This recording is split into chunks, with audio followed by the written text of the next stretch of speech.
Graeme, firstly, a few days to recover after yet another long trip to Colchester. How is the squad doing?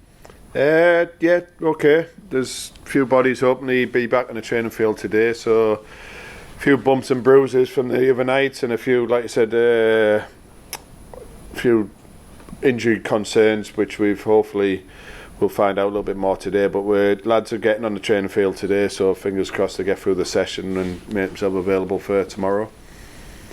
Fair few injuries and illness, as you were touching on there. Is that the new challenge, sort of trying to get the balance right and nurse the ones who need it, and still putting the ones who are fit through the paces? Yeah, look, it's been a lot of games come up, so we know it was a run of games where you look can you get through this run of games with as many least injuries as possible. So it's been a challenging one, and you think you're getting somewhere, and then the last week has just highlighted that obviously the fatigue and things have kicked in, but we've utilised the squad as well as we can, and like you said, thankfully looking at today's session, I've got enough or more than enough hopefully that we can fulfil the squad and team, and there's bodies there, and lads are they want it to be back, and they want to be back on the pitch, and they want to be back in the games, because like I said, while things are going well, it's nice to get back on the pitch. And as much as it's been a difficult time with all the games coming up, it's like when you're on a good run, you want to continue. I've lost you. I've lost the sound. You've gone. Hello. Oh, there you go. Sorry, back. I was muting it just in case you was shouting. It timed it perfectly as well, because we were just heading out the door.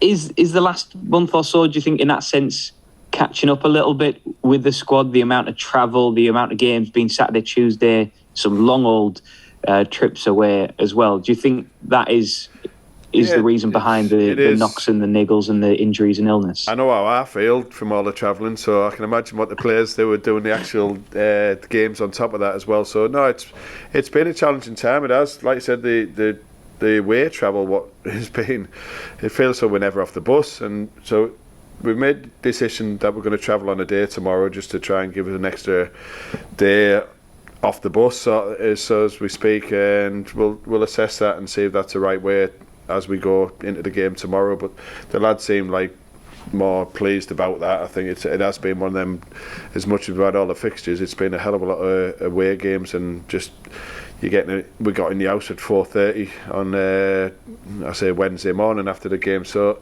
it is difficult.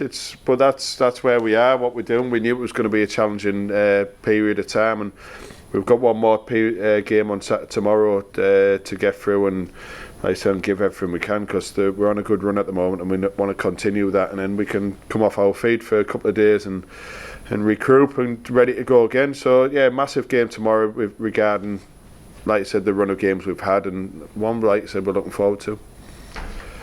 No Neil Byrne this weekend, of course, picked up his 10th yellow card of the season, so he'll be suspended. How big a blow is that? I know you've got plenty of cover, but him in particular has been a real strong point this season. Yeah, it's like I said, it's as soon as it happens, you can see, what's the outcomes, the yellow cards there, and he's going to miss the 2 games. So yeah, it's a big blow, because like I said, him and Timmy have built a great partnership over the last few weeks, and since I've come in, he's played near enough every game. So it is, but like I said, there's lads there desperate to get the opportunity to come back in the team and perform, so it's a great opportunity. And again, utilising the squad against like I said, Gary Little's experience, he's been there, done it how many times. Unfortunately his performances have been good, so it's not so he's not been performing to come out the team, it's just a change of formation. So, and Jay Cull's been busting training every day, not waiting for opportunities. So there's, like I said, there's people there waiting to get that opportunity. So it's yeah, look, you don't want to lose any of your players while you're on a run, and it's disappointing for Neil.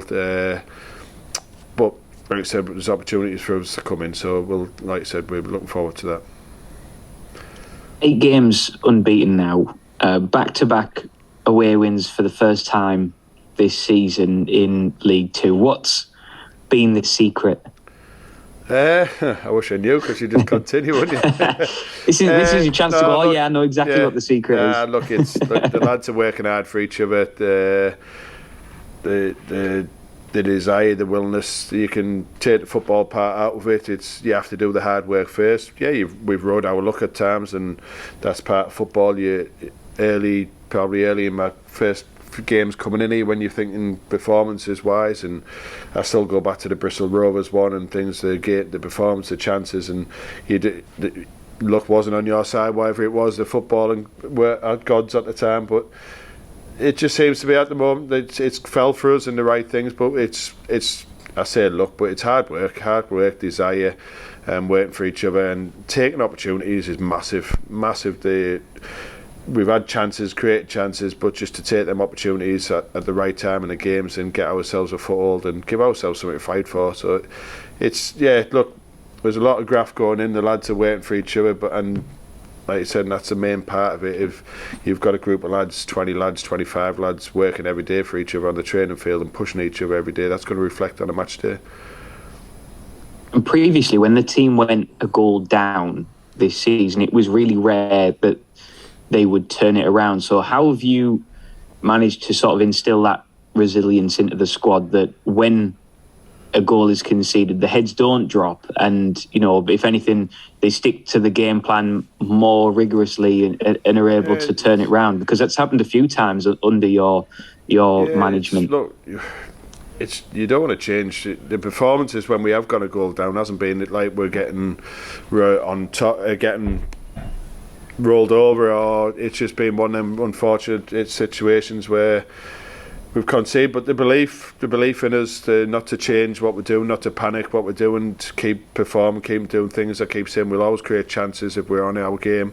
We'll stay in the game as long as we can, but keep believing that there's an opportunity it's going to take, and just the opportunities we have to take, and thankfully we have at the right moments when we have gone. Ideally now let's put the 1-0s against us to bed, and we'll just it'd be nice to go in at half time with a couple of goals lead and kick on in the second half. But no, that's football. But the resilience and the desire, the belief, it's grown all the time with the team. Like you said, the fighting for each other every day in training, that belief's there. The lads who have come in and impacted in the window and just added to what we already had. And it's like you said, it's nice to be getting the wins. We've had a great February so far, but we need to, like I said, it's been a lot of run of games, but we need to finish it off now tomorrow and make sure we get a performance and a result, like I said, to keep going. But look, it's nice. It's been, for me, looking at the performances, results, it's been exciting times. It's good, and you want to continue that. So it's massive, great. I'm going to get hopefully a couple of bodies back on the training field today and fit, but performance and results massive for us tomorrow. How are you finding this?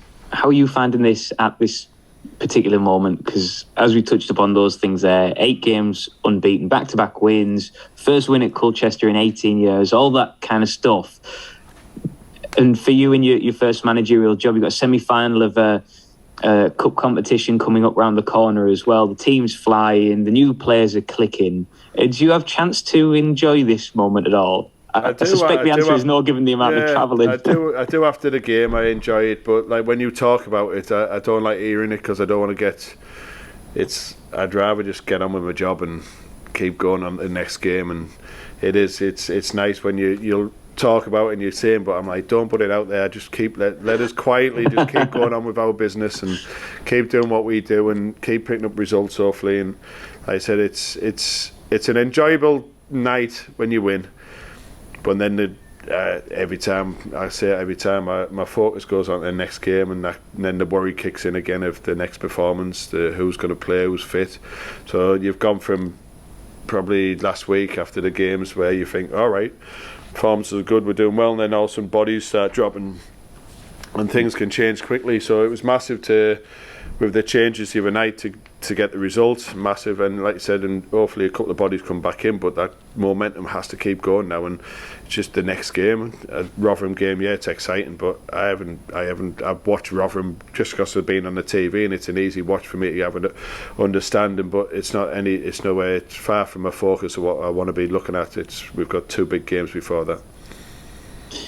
And you seem to be, or are you finding your feet now, do you think, more as the man in charge? Your first job as the sole man in charge, if you like. Do you feel that you found your rhythm and your routine in that?